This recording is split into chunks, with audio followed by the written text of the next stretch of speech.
ಚುನಾವಣೋತ್ತರ ಸಮೀಕ್ಷೆ ಅಂತೂ ಬಂದಿದೆ. ಇನ್ನು ಬಿಜೆಪಿಗೆ ಮತ್ತೊಮ್ಮೆ ಮೋದಿ NDA ಬಹುಮತ ಕಳೆದ ಲೆಕ್ಕಾಚಾರಕ್ಕಿಂತ ಈ ಲೆಕ್ಕಾಚಾರ ಜಾಸ್ತಿ ಅಂತ ಎಲ್ಲ ಚುನಾವಣೋತ್ತರ ಸಮೀಕ್ಷೆಗಳು ಹೇಳ್ತಾ ಇದ್ದಾವೆ. ಈಗ ಟುಡೇಸ್ ಚಾಣಕ್ಯ ಪ್ರತಿಯೊಂದು ಕೂಡ 400, ಕೆಲವೊಂದಿಷ್ಟು 400 ಪಾರ್ ಹೋಗಿದ್ದಾವೆ, ಕೆಲವೊಂದಿಷ್ಟು 350ನ ಪಾರ್ ಮಾಡಿದ್ದಾವೆ ಚುನಾವಣೋತ್ತರ ಸಮೀಕ್ಷೆ. ಮತ್ತು ಕಾಂಗ್ರೆಸ್ ಏನು ನಂಬಿಕೆ ಇಟ್ಟಿದೆ ತುಂಬ ಕೆಳಗೆ ಬರ್ತಾ ಇದೆ, ಕೆಲವೊಂದು ಲೆಕ್ಕಾಚಾರ ಸ್ವಲ್ಪ ಒಂದು 10-15 ಸೀಟು ಮೇಲೆ ಬರ್ತಾ ಇದೆ. ಸೊ ಇದಕ್ಕೆ ಏನು ಹೇಳ್ತೀರಾ ನೀವು?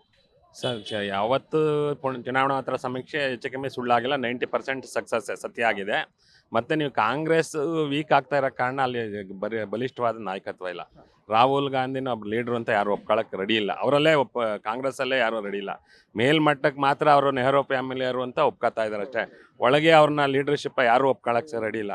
ಎಕ್ಸಾಂಪಲ್ ಸಿದ್ದರಾಮಯ್ಯನವ್ರನ್ನ ಲೆಕ್ಕ ಹಾಕೊಳ್ಳಿ. ಇಲ್ಲ ಅವರು ಸ್ಟೇಟಲ್ಲಿ ಏನೇ ಪವರ್ಫುಲ್ ಎಷ್ಟು ಪವರ್ಫುಲ್ ಇದ್ದಾರೋ ಅವರು ಏನೇ ಕೇಳಬೇಕಾದ್ರೆ ರಾಹುಲ್ ಗಾಂಧಿ ಸ್ಟೇಟ್ ಡಿಸಿಷನ್ಗೆ ಸಿದ್ದರಾಮಯ್ಯನವ್ರನ್ನ ಒಪಿನಿಯನ್ನೇ ಮೇಲ್ಗೈ ಮಾಡ್ತಾ ಇದ್ದಾರೆ.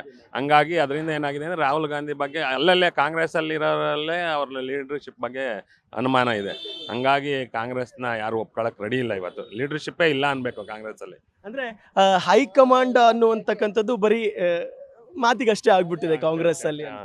ಮೇಲ್ಮಟ್ಟದಲ್ಲಿ ನಾಯಕತ್ವ ಅಂದರೆ ಹೇಳಿದ್ನಲ್ಲ ಅವ್ರ ಲೀಡರ್ಶಿಪ್ ಒಪ್ಕೊಳ್ಳೋಕ್ಕೆ ರೆಡಿ ಇಲ್ಲ ಯಾರು. ಅದು ನೆಹರು ಫ್ಯಾಮಿಲಿ ಅನ್ನೋದೊಂದು ಇಂದ ಒಪ್ಕೊಂಡವ್ರು ಅಷ್ಟೇ ಹೊರತು ಬೇರೆ ಇದರಲ್ಲಿ ಯಾವುದೇ ನಾಯಕತ್ವದ ಗುಣ ರಾಹುಲ್ ಗಾಂಧಿಯವರಲ್ಲಿಲ್ಲ. ಯಾರೋ ಸ್ಕ್ರಿಪ್ಟ್ ಹಾಕ್ಕೊಟ್ಟಿದ್ದನ್ನು ವೇದಿಕೆ ಮೇಲೆ ಮಾತಾಡ್ತಾರೆ, ಅದು ತಪ್ಪಿಗೆ ಸಿಗಾಕೊಂತಾರೆ. ಈಗ ಎಕ್ಸಾಂಪಲ್ ಭದ್ರಾವತಿನಲ್ಲಿ ಶಿವಮೊಗ್ಗ ಭಾಷಣದಲ್ಲಿ 400 ರೇಪ್ ಮಾಡಿದ್ದಾರೆ ಅಂತ ಪ್ರಜ್ವಲ್ ಬಗ್ಗೆ ಹೇಳಿದ್ರು. ಈಗ SIT ಅವ್ರು ಕರೆಕ್ಟಾಗಿ ತನಿಖೆ ಮಾಡಿದ್ರೆ ರಾಹುಲ್ ಗಾಂಧಿನ ಎನ್ಕ್ವೈರಿ ಕರಿಬೇಕು. 400 ಜನ ರೇಪ್ ಮಾಡಿದ್ರಲ್ಲ, ಅದು ನಿಮ್ಗೆ ಎಲ್ಲಿದೆ ದಾಖಲೆ ತೋರಿಸಿಂದ ಕರಿಬೇಕಾಗತ್ತಲ್ವಾ? ಅದೇ ನೀವು ಹೇಳಿಕೆ ಸ್ಟೇಟ್ಮೆಂಟ್ಗಳನ್ನ ಕೊಡೋಕ್ಕಿಂತ ಮುಂಚೆ ಫಸ್ಟ್ ಕುಲಂಕುಷವಾಗಿ ಅಧ್ಯಯನ ಮಾಡಿ ಅದ್ರ ಬಗ್ಗೆ ಮಾಡಬೇಕು. ಯಾರೋ ಸ್ಕ್ರಿಪ್ಟ್ ಹಾಕೊಟ್ಟಿದ್ದು ಬಂದು ವೇದಿಕೆ ಮೇಲೆ ಮಾತಾಡಿದ್ರೆ ಅದು ಲೀಡರ್ಶಿಪ್ ಅಲ್ಲ. ಅದು ಸಾಮಾನ್ಯ ಪ್ರಜೆನ ಮಾತಾಡಿದ್ರೆ ಹಳ್ಳಿ ಕಟ್ಟೆಯಲ್ಲಿ ಮಾತಾಡ್ತಾರೆ ಅಂತಲ್ಲ, ಆ ಥರ ಅವ್ರು ಮಾತಾಡೋದು. ಯಾವಾರೋ ಹಾಕೊಟ್ಟಿದ್ದ ಸ್ಕ್ರಿಪ್ಟ್ನ ಮಾತಾಡ್ತಾ ಇರ್ತಾರೆ. ಅದು ದೊಡ್ಡದು ತಪ್ಪು. ನರೇಂದ್ರ ಮೋದಿ ಅವರು ಮತ್ತೆ ಪ್ರಧಾನಿ ಆಗಬೇಕು ಅಥವಾ ಇದನ್ನ ಕಾನ್ಫಿಡೆಂಟ್ ಇದೆ ಈಗ ಸರ್ ನಾನು ಕೇಳಿದಂಗೆ. ಸೊ ಯಾಕೆ ಆಗಬೇಕು ಮತ್ತೆ ಏನು ಕೆಲಸಗಳು ಅವರಿಂದ ಅಪೇಕ್ಷೆ ಪಡ್ತೀರಾ ನೀವು? ಸರ್, ನರೇಂದ್ರ ಮೋದಿ ಲೀಡರ್ಶಿಪ್ನ ಜನ ಒಪ್ಕೊಂಡ್ಬಿಟ್ಟಿದ್ದಾರೆ. ಬಟ್ ಏನಾಗಿದೆ ಅಂದರೆ ಇಲ್ಲಿ ಕಾಂಗ್ರೆಸ್ ಆಪೋಸಿಷನಲ್ಲಿ ಸ್ಟ್ರಾಂಗ್ ಲೀಡರ್ ಇಲ್ಲ. ಈಗ ಇವರು IND ಮಾಡ್ಕೊಂಡಿದ್ರಲ್ಲ, ಅದರಲ್ಲಿ ಯಾರಿದ್ದಾರೆ ಹೇಳಿ? ಮಮತಾ ಬ್ಯಾನರ್ಜಿ ವೆಸ್ಟ್ ಬೆಂಗಾಲ್ಗೆ ಅಷ್ಟೇ ಸೀಮಿತ. ಇವನು ಯಾದವ್ UPನಲ್ಲಿ ಯಾದವ್ ಅವನು ಸೀಮಿತ. ಕೊನೆಗೆ ಎಲ್ಲ ಅಪ್ಪಿತಪ್ಪಿ ಬಹುಮತ ಬಂದರೆ ಅವರಲ್ಲೇ ಪ್ರಧಾನಿ ಕ್ಯಾಂಡಿಡೇಟ್ ಯಾರು ಅಂತ ಕನ್ಫರ್ಮ್ ಇಲ್ಲ. ಈಗ ಇಲ್ಲಿ ನಾಯಕ ಇಲ್ಲೇನೇ ಲೆಕ್ಕ ಹಾಕ್ಕೊಳ್ಳಿ, ಕಾಂಗ್ರೆಸ್ಸಲ್ಲೇ ಇಬ್ಬಗೆ ಇದೆ. ಈಗ ಇದನ್ನ ಖರ್ಗೆನ PM ಮಾಡ್ತೀವಿ ಅಂತ ಅನೌನ್ಸ್ ಮಾಡಿದ್ರು ಹೈಕಮಾಂಡ್ ಮಾಡ್ತಲ್ಲಿ. ಈಗ ಸಿದ್ದರಾಮಯ್ಯನವ್ರು ಅದನ್ನು ಒಪ್ಪಕ್ಕೆ ರೆಡಿ ಇಲ್ಲ ರಾಹುಲ್ ಗಾಂಧಿ ಆಗಬೇಕು ಅಂತಾರೆ. ಹಂಗಾಗಿ ಅಲ್ಲಿ INDನಲ್ಲಿ ಯಾರು ಲೀಡರ್ಶಿಪ್ ಇಲ್ಲ. ಏನಂದರೆ ಇಂಡಿಯಾಗೆ ಒಬ್ಬರು ಪ್ರಬಲ ನಾಯಕತ್ವ ಬೇಕು. ಮೋದಿ ಅದನ್ನು ತೋರಿಸ್ಕೊಟ್ಟಿದ್ದಾರೆ.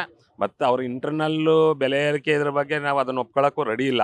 ಬಟ್ ಏನಂದರೆ ಲೀಡರ್ಶಿಪ್ ಬೇಕು. ಈಗ ಸ್ಟ್ರಾಂಗ್ ಪ್ರಪಂಚದಲ್ಲಿ ನಾಯಕತ್ವ ಗುಣನ ಇವರು ತೋರಿಸ್ಕೊಟ್ಟಿದ್ದಾರೆ ಅನ್ನೋದು ತೋರಿಸಿರೋದ್ರಿಂದ ಜನ ಅದನ್ನು ಒಪ್ಕೊತಾ ಇದ್ದಾರೆ. ಅಂದ್ರೆ ದೇಶಕ್ಕೆ ಬೇಕಾಗಿರೋದು ಸಮರ್ಥ ನಾಯಕತ್ವ. ದೇಶ ಸದೃಢವಾಗಿರ್ಬೇಕು ಅಂದ್ರೆ ಒಬ್ಬ ಸಮರ್ಥ ನಾಯಕತ್ವ ಬೇಕು. ಅದು ನರೇಂದ್ರ ಮೋದಿ ಅಂತ ನೀವು ಹೇಳ್ತಾ ಇದ್ರೆ. ಅಂದ್ರೆ ಎಕ್ಸಿಟ್ ಪೋಲ್ ಏನ್ ಹೇಳ್ತಿದ್ದೀರಾ? ನಿಮ್ಮ ಎಕ್ಸಾಕ್ಟ್ ಪೋಲ್ ಕೂಡ ಎಕ್ಸಾಕ್ಟ್ ಪೋಲ್ ಅನ್ನೋದಕ್ಕಿಂತ ಅದನ್ನು ನಾವು ಕಣ್ಣಾರೆ ನೋಡಿ. ನಾವು ಈಗ ಎಕ್ಸಾಂಪಲ್ ಹೇಳೋದಾದ್ರೆ ನಾವು ಓಪನ್ ಆಗಿ ಲಾಸ್ಟ್ ಟೈಮ್ ಲೋಕಲ್ ಎಲೆಕ್ಷನ್ನಲ್ಲಿ ಲೋಕಲ್ ಸ್ಥಳೀಯ ಲೀಡರ್ಗೆ ನಾವು ಪ್ರೆಫರೆನ್ಸ್ ಕೊಟ್ಟು ಕಾಂಗ್ರೆಸ್ಗೆ ಹಾಕಿದ್ದು. ಈ ಸರಿ ನಾವು ಆ ಥರ ಮಾಡಲಿಲ್ಲ. ಸೆಂಟ್ರಲ್ ಮೋದಿ ಅನ್ನೋದಕ್ಕಿಂತ ಲೀಡರ್ಶಿಪ್ ನೋಡ್ದ, ಸೆಂಟ್ರಲ್ ಲೀಡರ್ಶಿಪ್ ಅಷ್ಟೇ. ಚುನಾವಣೋತ್ತರ ಸಮೀಕ್ಷೆ ಪ್ರಕಾರ ಮತ್ತೊಮ್ಮೆ ಮೋದಿ ಅಂತ ಹೇಳ್ತಿದ್ದಾರೆ. ಏನು ಹೇಳ್ತೀರಾ ಇದಕ್ಕೆ? ನಾವು ತುಂಬ 50 ವರ್ಷದಿಂದ ಕಾಂಗ್ರೆಸ್ಸಲ್ಲೇ ಬಂದಿದ್ದೀವಿ. ನಾವು ಕಾಂಗ್ರೆಸ್ನ ಇಷ್ಟಪಡ್ತೀವಿ. ಮತ್ತು ತುಂಬ ಬಡವರಿಗೆ ಕಾಂಗ್ರೆಸ್ ಹೆಲ್ಪ್ ಮಾಡಿದೆ. ಈ ಶ್ರೀಮಂತರನ್ನೇ BJP ಕಾಪಾಡ್ತಾ ಇರೋದು, ಬಡವ್ರನ್ನ ಕಾಂಗ್ರೆಸ್ನವರು ಹೆಲ್ಪ್ ಮಾಡಿರೋದ್ರಿಂದ ಕಾಂಗ್ರೆಸ್ ಇಷ್ಟಪಡ್ತೀವಿ. ಅಂದ್ರೆ ಬಿಜೆಪಿ ನಿಮ್ ಪ್ರಕಾರ ಶ್ರೀಮಂತರ ಪಕ್ಷ ಇದು, ಅನಿಸ್ತಾ ಇದೆ. ಕಾಂಗ್ರೆಸ್ ಬಡವರಿಗೆ ಮಾಡ್ತಾ ಇದೆ, ಹೆಲ್ಪ್ ಮಾಡ್ತಾ ಇದ್ದಾರೆ. ಈಗ ರೈತರಿಗೆ ಮೋದಿಯವರು ಕೊಡುವಂತ ದುಡ್ಡು ಅಥವಾ ಅಕ್ಕಿ ಕೊಡುವಂತದ್ದು ಇದೆಲ್ಲ ಬಡತನ ಶ್ರೀಮಂತರನ್ನ ನೋಡಿ ಕೊಡ್ತಿದಾರ ಅಥವಾ ಹೇಗೆ ಇದು? ಬಡವರಿಗೋಸ್ಕರ ಹೆಲ್ಪ್ ಮಾಡೋದು ಕಾಂಗ್ರೆಸ್. ನಮ್ಗೆ BJP ನನಗೆ ಅವತ್ತಿಂದನೂ ಇಷ್ಟ ಇಲ್ಲ. ಕಾಂಗ್ರೆಸ್ನವ್ರು ಇಷ್ಟ. ಈಗ ಬಿಜೆಪಿ ಮಾಡಿದಂಥ ಕೆಲವೊಂದಿಷ್ಟು ದೊಡ್ಡ ಕೆಲಸಗಳಿದಾವೆ. 10 ವರ್ಷದಲ್ಲಿ ಯಾವ ಪಕ್ಷನೂ ಮಾಡೋಕ್ಕಾಗದಿರುವಂಥ, ಅಂದರೆ ಯಾವ ಟರ್ಮಲ್ಲೂ ಆ ಥರ ಮಾಡೋಕ್ಕಾಗದಿರುವಂಥ ಸಾಧನೆ ಬಿಜೆಪಿ ಮಾಡಿದೆ. ಇದಕ್ಕೇನು ಹೇಳ್ತೀರಾ? ತುಂಬ ಕೆಲಸಗಳು ಮಾಡ್ತಾ ಇದ್ದಾರೆ. ಆದರೆ ಈಗ ಬಡವರಿಗೆ ಕಾಂಗ್ರೆಸ್ ಸಪೋರ್ಟ್ ಮಾಡ್ತಾ ಇರೋ ಥರ BJP ನಮ್ಗೆ ಸಪೋರ್ಟ್ ಮಾಡಿಲ್ಲ. ಅಂದರೆ ಈಗ ಕಾಂಗ್ರೆಸ್ ಹೆಂಗೆ ಕೊಡುತ್ತೆ ದುಡ್ಡು, ಆ ಥರ ಗ್ಯಾರಂಟಿಗಳು, ಹೆಂಗಸರಿಗೆ ಬಸ್ ಫ್ರೀ ಕೊಡಬೇಕು ಬಿಜೆಪಿ, ಆವಾಗ ಬಿಜೆಪಿ ಒಳ್ಳೇದು. ಹೌದು, ಮಾಡಲಿ. BJP ಅವರು ಇವ್ರ ಥರನೇ ಶ್ರಮ ಪಡಬೇಕು. ಇವಾಗ BJP ಅವರು ಮೊದಲೆಲ್ಲ ಏನು ಇರಲಿಲ್ಲ. ಶ್ರೀರಾಮ ಮಂದಿರ ಹೆಸರು ಹೇಳ್ಕೊಂಡು ಬಂದವರು ಇವತ್ತು ಶ್ರೀಮಂತರನ್ನೇ ಅವ್ರನ್ನ ಕಾಪಾಡ್ತಾ ಇದ್ದಾರೆ ಹೊರತು ಬಡವ್ರಿಗೆ ಹೆಲ್ಪ್ ಮಾಡ್ತಾ ಇಲ್ಲ. ಕಾಂಗ್ರೆಸ್ಸು ನಮ್ಗೆ ಅವತ್ತಿಂದನೂ ಕಷ್ಟ ಸುಖಕ್ಕೆ ಹೆಲ್ಪ್ ಮಾಡಿದ್ದಾರೆ, ಬಡವ್ರಿಗೆ ಹೆಲ್ಪ್ ಮಾಡ್ತಾ ಇದ್ದಾರೆ. ಅಕ್ಕಿ ಕೊಡ್ತಾ ಇದ್ದಾರಲ್ಲ, ಅಕ್ಕಿ ನಮ್ಮ ಕಾಂಗ್ರೆಸ್ಸಿಂದ ಕೊಡ್ತಾ ಇದ್ದಾರೆ ಅಂತೆಲ್ಲ ಸೆಂಟ್ರಿಂದ ಕೊಡ್ತಾ ಇದ್ದಾರೆ, ನನಗದು ಕ್ಲಿಯರಾಗಿ ಗೊತ್ತಿಲ್ಲ. ಮತ್ತು ಎಲ್ಲ ಥರ ಬಡವ್ರಿಗೆ ಕಾಂಗ್ರೆಸ್ ಹೆಲ್ಪ್ ಮಾಡ್ತಾ ಬಂದಿದೆ ಅವತ್ತಿಂದನೂ. ಈ ಕಾಂಗ್ರೆಸ್ದಲ್ಲೂ ತುಂಬಾ ಹಗರಣಗಳು, ಕೆಲವೊಂದಿಷ್ಟು ಕೇಸ್ಗಳು ಎಲ್ಲವೂ ಆಗಿದಾವೆ. ಸರಿಪಡಿಸ್ಕೊಂಡು ಹೋಗ್ತೀನಿ ಅಂತ ಒಪ್ಕೊಳ್ತಾ ಇದ್ದಾರಲ್ಲ. ಅಂದ್ರೆ ಅವ್ರಿಗೊಂದು ಅವಕಾಶ ಕೊಡ್ಬೇಕು, ಕಾಂಗ್ರೆಸ್ಸಿಗೂ ಒಂದು ಅವಕಾಶ ಕೊಟ್ರೆ ಅವರು ಏನು ಅಂತ ಗೊತ್ತಾಗುತ್ತೆ.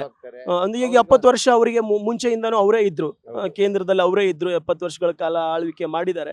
ಆ ಟೈಮಲ್ಲೂ ಕೂಡ ಈಗ ಭಾರತ ಆರ್ಥಿಕವಾಗಿ ಈ ಕೆಲವೊಂದಿಷ್ಟು ಗೊತ್ತಾಗಲ್ಲ ಜನಸಾಮಾನ್ಯರಿಗೆ, ಆರ್ಥಿಕವಾಗಿ ನಂಬರ್ 5 ಸ್ಥಾನದಲ್ಲಿ ಒಂದು ಸ್ಥಾನವನ್ನು ಗಟ್ಟಿ ಮಾಡ್ಕೊಂಡಿದೆ ಅಲ್ವಾ. ಸೊ ಇಷ್ಟೆಲ್ಲ ಆರ್ಥಿಕವಾಗಿ ಅಭಿವೃದ್ಧಿ ಆಗ್ತಾ ಇದೆ, ಇನ್ನು ಕಟ್ಟಡಗಳು, ಕೆಲಸ, ಅದು ಇದು ಅಂತ ಎಲ್ಲ ಮಾಡ್ತಾ ಇದ್ದಾರೆ ಬಿಜೆಪಿದವರು. ಅದಕ್ಕೆ ಮಾಡ್ಲಿ ಸರ್, ಜನಕ್ಕೊಳಗೆ ಅವ್ರಿಗೆ ಒಂದು ಮನ್ಸಿಗೆ ಬರಬೇಕು. BJP ಅವ್ರಿಗೆ ಒಳ್ಳೊಳ್ಳೆ ಕೆಲಸ ಮಾಡ್ತಾ ಇದ್ದಾರೆ, BJP ಸಪೋರ್ಟ್ ಮಾಡಂತ ತುಂಬ 99% BJPನೇ ಜನ ಇವಾಗ ಹೇಳ್ತಾ ಇರೋದು. ಆದರೆ ನಮ್ಗೆ ಅವತ್ತಿಂದ ಕಾಂಗ್ರೆಸ್ನವರು ನಮ್ಮ ಕಷ್ಟ ಸುಖಕ್ಕೆ ಒಂದು ಹೆಲ್ಪ್ ಮಾಡಿರೋದ್ರಿಂದ ನಾವು ಕಾಂಗ್ರೆಸ್ ಬೆಂಬಲಿಸ್ತಾ ಇದ್ದೀವಿ. ಓಕೆ ಓಕೆ ಸರ್, ಇನ್ನೊಂದು ಕೊನೆದಾಗಿ ಅಂದ್ರೆ ಈಗ ಪಕ್ಷ ಅಂತ ತಗೊಳ್ಳೋದಕ್ಕಿಂತ ಅಥವಾ ವ್ಯಕ್ತಿ ಅಂತ ತಗೊಂಡ್ರೆ ಯಾವ ವ್ಯಕ್ತಿನ ತುಂಬಾ ಇಷ್ಟಪಡ್ತೀರಾ? ಪಕ್ಷ ಅಂತ ಬಿಟ್ಟು ಕೆಲಸ ಕಾರ್ಯ ಆಗ್ಬೋದು, ಯಾಕಂದ್ರೆ ನರೇಂದ್ರ ಮೋದಿ ಅಂತ ಹೇಳ್ತೀವಲ್ಲ, ಅವರು ಕೂಡ ಒಬ್ಬ ಚಾ ಮಾರೋ ಕುಟುಂಬದಿಂದ ಬಂದಿದ್ದಂತ ಅವ್ರದ್ದು ಇತಿಹಾಸ. ಸೊ ಅವ್ರಿಗೆ ಬಡವ್ರ ಮೇಲೆ ಅನುಕಂಪನೋ ಕಾಳಜಿನೋ, ತುಂಬಾ ಜನ ಮೋದಿ ಮೋದಿ ಮೋದಿ ಅನ್ನುವಂತ ಮಾತು. ಬರೀ ಅಲೆಗ್ ಮಾತ್ರ ಸೀಮಿತನಾ ಅಥವಾ ಕಾರ್ಯಕ್ಕೂ ಸೀಮಿತ ಇದಾರ? ಮಾಡಿದ್ದಾರೆ, BJP ಅವ್ರೇನು ಅನ್ಯಾಯ ಮಾಡ್ತಾ ಇಲ್ಲ, ಮೋಸ ಮಾಡ್ತಾ ಇಲ್ಲ. ಆದ್ರೆ ಅವ್ರು ಮಾಡಿರೋದ್ರಲ್ಲಿ ಇನ್ನೂ ಸ್ವಲ್ಪ ಜನಗಳಿಗೆ ಬಡತನದವ್ರನ್ನ ಗುರುತಿಸ್ಬೇಕು. ಅವರು ಮುಖ್ಯವಾಗಿ ನಾವು ಹೇಳ್ತಾ ಇರೋದು, ಈ ಸಣ್ಣ ಪುಟ್ಟ ಜನಗಳು ಇವತ್ತಿನ ದಿವಸ BJP ಅಂದ್ರೆ ಎದುರ್ತಾ ಇದ್ದಾರೆ. ಈಗ ಮುಸ್ಲಿಮ್ಸ್ ಅವರು ಆಲ್ರೆಡಿ ಅವ್ರನ್ನ ನೀವು ಎಷ್ಟೇ ಬಡ್ಕೊಳ್ಳಿ, ಅವರು BJP ಓಟ್ ಹಾಕ್ಸಕ್ಕಾಗಲ್ಲ. ಎಲ್ಲೋ ಒಂದು ಸೈಡಲ್ಲಿ ಬರ್ಬೋದು ಅಷ್ಟೇ. ಆದರೆ ಈಗ ಮುಸ್ಲಿಮ್ಸ್ ಆಗ್ಬೋದು, ಸಣ್ಣ ಸ್ಲಮ್ ಕಸ್ಟಮರ್ಸ್ ಇದರಲ್ಲಿ ಇದಾರಲ್ಲ, ಸಣ್ಣ ಕುಟುಂಬದವ್ರು, ಕೂಲಿ ಕಾರ್ಮಿಕರು, ಇವರೆಲ್ಲ ನಮ್ಮ ಬಡತನ. ಈಗ ಗಂಡನಿಗೆ ಏನು ಹೆಲ್ಪ್ ಆಗ್ತಾ ಇಲ್ಲ, ಈಗ ಹೆಂಡತಿಯಿಂದ ಗಂಡಸರಿಗೆ ಜೀವನ ಮಾಡ್ತಾ ಇದ್ದಾರೆ ಖಂಡಿತ. ಯಾಕೆಂದರೆ 2,000 ರೂಪಾಯಿ ಅವ್ರು ಕೂಲಿಗೆ ಹೋಗಿ ಅದರೊಂದು 2,000 ಬರೋದ್ರಲ್ಲಿ ಮನೆ ಸಂಸಾರ, ಮಕ್ಕಳು, ಓದೋ ಬರಹ, ಇದಕ್ಕೆಲ್ಲದಕ್ಕೂ ಈಗ ಕಾಂಗ್ರೆಸ್ ಒಂದು ಸ್ವಲ್ಪ ಬೆನ್ನೆಲುಬಾಗಿ ಹೆಲ್ಪ್ ಮಾಡ್ತಾ ಇದ್ದಾರೆ. ಎಲ್ಲ ಥರ ಇವಾಗ ಅನ್ನಭಾಗ್ಯ, ಕ್ಷೀರಭಾಗ್ಯ ಸುಮಾರು ಕಾಂಗ್ರೆಸ್ನವ್ರು ಮಾಡ್ಕೊ ಬಂದಿದ್ದಾರಲ್ಲ, ಹೆಂಗಸರುಗಳು ಮಕ್ಕಳಿಗೆ ಸುಮಾರು ಹೆಲ್ಪ್ ಮಾಡ್ತಾ ಬಂದಿರೋದ್ರಿಂದ ಕಾಂಗ್ರೆಸ್ ಇಷ್ಟ. ಅಂದ್ರೆ ನಾಳೆ ರಿಸಲ್ಟ್ ಇದೆ ಸರ್, ನಾಳೆ ರಿಸಲ್ಟ್ ಅಲ್ಲಿ ಯಾರು ಗೆಲ್ಬಹುದು? ಆಲ್ಮೋಸ್ಟ್ BJPನೇ ಬರೋದು.